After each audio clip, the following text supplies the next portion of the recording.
دوستو عزیزو، عقل سمجھ سے کام لو. یہ پورا مجمع عزم کرے، اس کا عزم کرے، فیصلہ کرے آج اس مجلس میں کہ ہم پر کوئی مسئلہ آئے گا، ہم سب سے پہلے مسیح کی طرف جائیں گے. چلیے جاؤ 2 رکعت نماز پڑھ لو، اللہ سے کہو اے اللہ یہ مسئلہ ہے. سمجھتے تھے ان پر کوئی مسئلہ پیش آئے گا، اگر ایمان ہوگا ان کے دل میں، اگر ایمان دل میں ہے تو یہ روزہ رکھ کر مسجد میں آگر پڑ جائیں گے، اے اللہ تو یہ مسئلہ حل کر دے، میں روزے سے ہوں جب تک یہ مسئلہ تو حل نہ کر دے. اور اگر ایمان نہیں ہے دل میں تو پھر یہ بھوک ہڑتال کر کے وزراء کی کوٹھی پر جا کر پڑیں گے اپنے مسائل کے حل کے لیے. اب سیدھی بات ہے، وہ تو اندر کھانے کھا رہے ہوں گے، اندر نعمتیں کھا رہے ہوں گے، چیزیں عیش آرام میں ہوں گے، اور یہ مسلمان یہ بیچارہ بھوک ہڑتال کر کے اپنے مسائل کے حل کے لیے ان وزراء کی کوٹھیوں پر پڑا ہوا ہوگا. اللہ تعالیٰ نے انہیں ساری دنیا کے حکام سے، ساری دنیا کے وزراء سے، ساری دنیا کے مالداروں سے ہٹا کر یہ کہا تھا کہ میرے دروازے پر آ جاؤ. اگر میرے دروازے پر آ جاؤ گے یہ سارے تمہارے دروازے پر ہوں گے، اگر تم ان کے دروازے پر گئے تو پھر تم ذلت کے راستے پر رہو گے، میرا تم سے کوئی وعدہ نہیں ہے. سیدھی بات ہے. امت کو مسائل کے حل کے لیے مسجد سے جوڑا گیا تھا. اپنے مسئلے کو لے کر مسجد میں آؤ. جو اپنے مسائل کو لے کر مسجد میں نہیں آئے گا اس کے مسائل اس کو فرائض سے بھی روک دیں گے. سیدھی بات ہے. جب تمہارا مسئلے کا حل مسجد سے متعلق نہیں ہے، باہر سے متعلق ہے، تو وہ نماز اور گاہک جب دونوں ایک وقت میں جمع ہو جائیں گے بازار میں، یہ فیصلہ نہیں کر سکے گا کہ میں نماز کے لیے جاؤں یا گاہک کو مال دوں، کیا کروں. نہیں مال دے گا گاہک کو آمدنی نہیں ہوگی، نماز چھوڑ دے گا گاہک کے لیے. یہ وہ ہے جب اپنے مسئلے کو لے کر مسجد نہیں آیا، اس کو اس کے مسائل نے مسجد میں نماز کے لیے آنے سے بھی روک دیا. یہ تھا کام،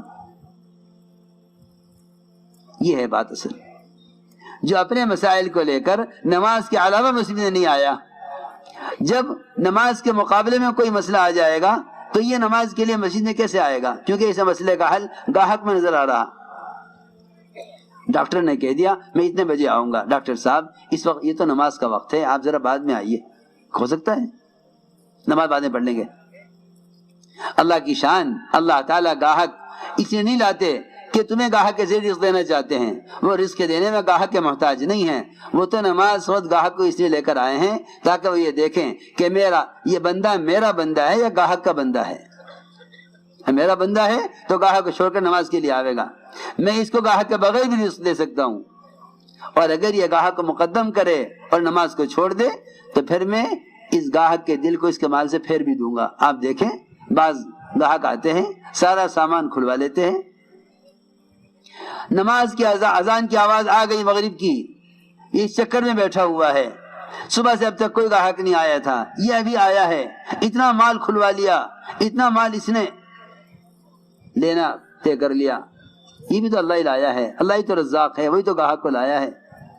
اللہ تو یہ رزق دینے کے لیے گاہک کو نہیں لائے، اللہ تیری نماز کے امتحان لینے کے لیے گاہک کو لائے ہیں. اسے خیال ہوا نماز جماعت سے پڑھنا تو سنت ہے، چلو بعد میں پڑھ لوں گا، پہلے گاہک کو مال دے دوں. بس ادھر اذان ہو گئی، نماز ہو گئی، یہ کپڑا ناپنے میں لگا رہا. جیسے ہی اللہ نے دیکھ لیا کہ اس نے نماز کو ضائع کیا ہے میرے لیے، اس نے میرے حق کو ضائع کیا ہے، اس نے نماز کو ضائع کیا کپڑے کے لیے اور میرے حق کو ضائع کیا، اللہ تعالی نے اس کے دل کو اس تاجر کے مال سے پھیر دیا. سارا کپڑا کھلوا کے کہنے لگا میں کچھ سمجھ میں نہیں آ رہا. بھائی لے لو، آپ نے کھلوایا کپڑا. نہیں جی نہیں، مجھے نہیں چاہیے. ہاں دیکھ لو کتنے تمہیں تاجر ہوں گے. سارا مال کھلوا لیا، لینے کو تیار. اللہ نے نماز کے ضائع کرنی کس لیے کہ یاد رکھے میری بات، سب سے بڑی بد دعا جو لگتی ہے اسباب کو وہ نماز کی لگتی ہے. سب سے بڑی بد دعا، سب سے بڑی بد دعا جو اسباب کو لگتی ہے.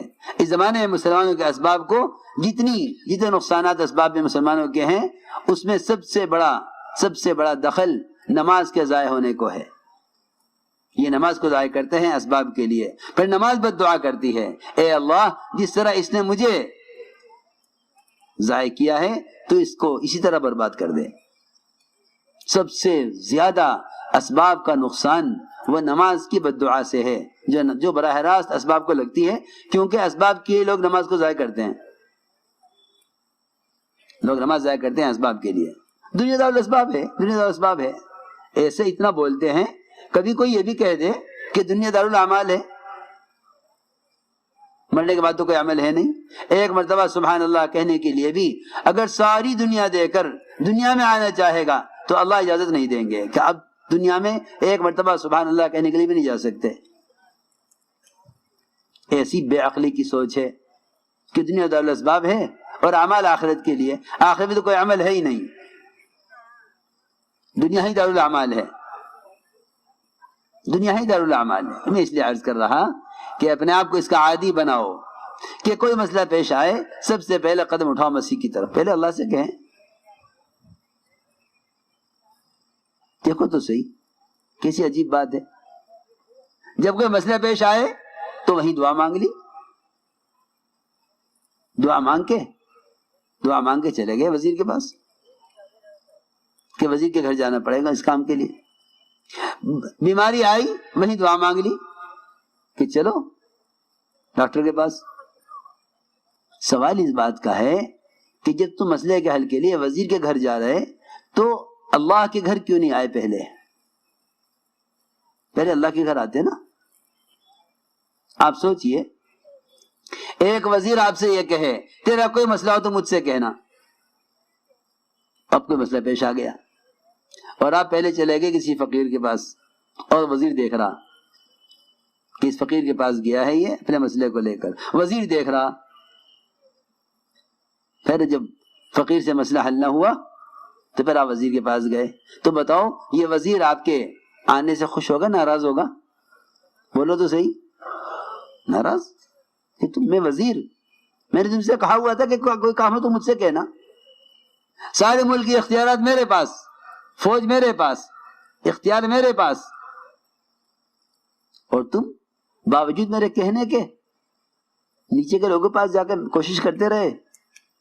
یہ میری عزت کے بھی خلاف ہے، یہ میرے وعدے کے بھی خلاف ہے، میری حیثیت کے بھی خلاف ہے۔ سوچو تو صحیح، ایک وزیر جو خود محتاج ہے جب اس بات کو برداشت نہیں کرتا کہ میرے ہوتے ہوئے آپ میرے نیچے والوں سے بات کریں، جبکہ میرا آپ کی دوستی ہے، میں نے آپ سے کہا ہوا ہے کوئی کام ہو تو مجھ سے کہنا، تو وہ اللہ جو سارے بادشاہوں کا بادشاہ ہے وہ نہیں دیکھ رہا کہ میرے بندے اپنے مسائل کے حل کے لیے میرے پاس آنے سے پہلے میرے غیر کے پاس جا رہے؟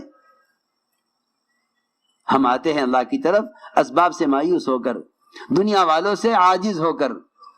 فرماتے تھے جب یہ وزراء لات مارتے ہیں تمہاری تب تمہیں اللہ یاد آتے ہیں کہ چلو اب روزے رکھو، اب صدقہ کرو، حالانکہ عمل کی طرف بلایا تھا حکام کی طرف جانے سے پہلے، اللہ کی طرف آنا تھا اللہ کے غیر کی طرف جانے سے پہلے۔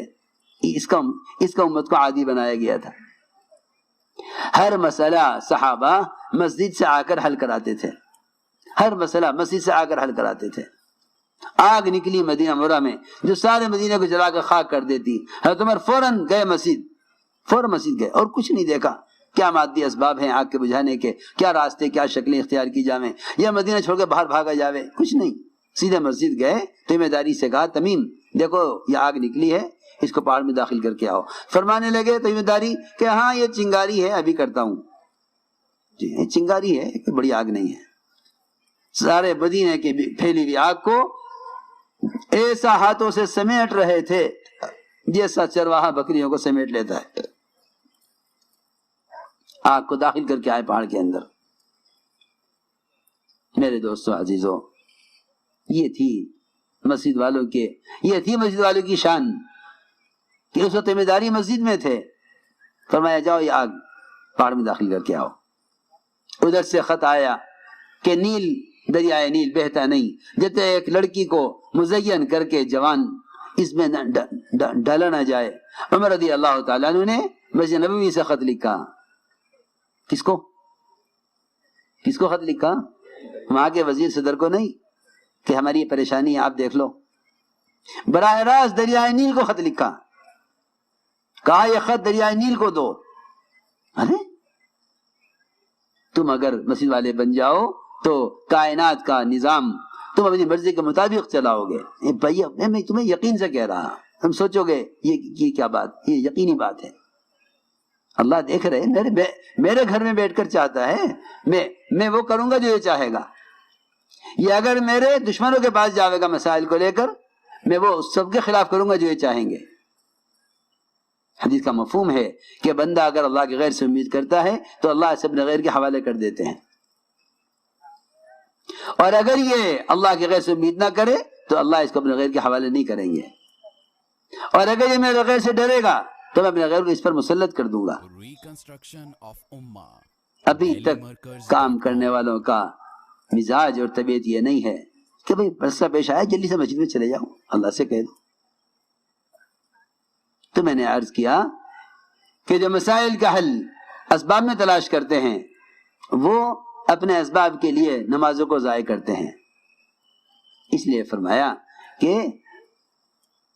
اپنی حاجتوں کو فرض نماز کے لیے مؤخر کرو. اس لیے میرے دوستو عزیزو, نماز مسجد کا عمل ہے, نماز مسجد کا عمل ہے, نماز اسلام کا رکن ہے.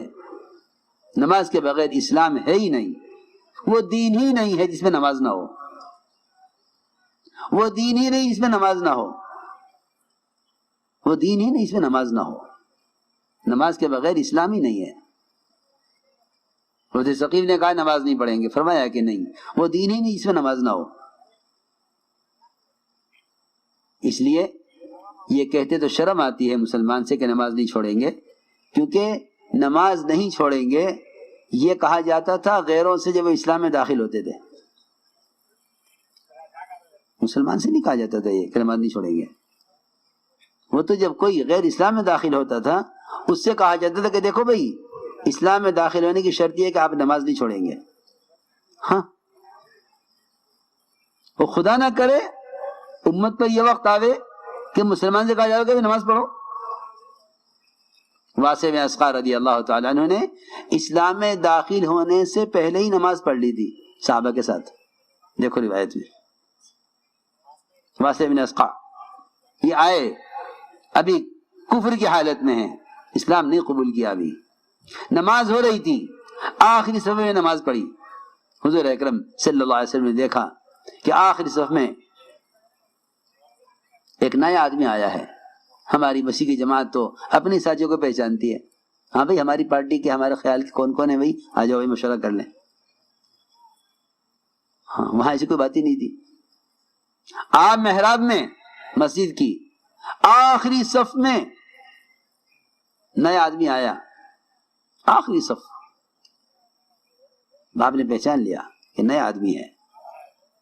یہ نہیں فرمایا انہیں ہمارے پاس لاؤ, نہیں, نبوت کے مزاج میں بادشاہت نہیں ہوتی, بلکہ آپ خود چل کر ان کے پاس گئے. جتنا پرانے نئے لوگوں کو دعوت دیں گے, جتنا پرانے نئے لوگوں سے ملیں گے, اتنی پرانوں کو ترقی ہوگی. آپ نے یہ نہیں کہا ان کو میرے پاس لاؤ, نہیں, آپ خود اٹھ کر آخری صف میں ان کے پاس گئے. فرمایا تم نئے آدمی معلوم ہوتے ہو, کہاں سے آئے ہو, کیوں آئے ہو؟ واسع بن اسقا نے کہا میں اسلام قبول کرنے کے لیے آیا ہوں. فرمایا ہاں یہ دین تمہارے لیے بہتر ہے. جی ہاں, تمہیں تو کہہ رہا تھا کہ نماز پہلے پڑھ لی انہوں نے, اسلام بعد میں قبول کیا, کیونکہ انہیں مسجد سے باہر نماز کے وقت کوئی مسلمان نہیں ملا جس سے ملاقات کرتے. 100% مسلمان مسجد میں جماعت کے ساتھ نماز میں, 100% مسلمان. یہ ممکن ہی نہیں تھا کہ مسلمان نماز چھوڑ دے, تو ممکن ہی نہیں تھا, اس لیے کہ نماز کا چھوڑنا کفر ہے, نماز کا چھوڑنا کفر ہے. اور صحابہ ایمان میں آنے کے بعد کفر کو جہنم کہتے تھے کہ ہم جہنم میں جانا نہیں چاہتے, وہ کفر کو جہنم کہتے تھے, بالکل سیدھا. یہ نہیں کہ جہنم تو مرنے کے بعد قیامت میں ہوگی, نہیں, وہ کہتے تھے کہ یا رسول اللہ ہم آگ میں جانا نہیں چاہتے. وہ کفر کو جہنم کہتے تھے, بالکل صاف روایت میں. جی ہاں, وہ کفر کو جہنم کہتے تھے. تو یہ میرے دوستو عزیزو, اس کا عزم کرو کہ ساری دنیا ہاتھ سے چلی جائے, سارے اسباب برباد ہو جائیں, لیکن نماز نہیں ضائع ہو سکتی. نماز نہیں چھوڑ سکتے.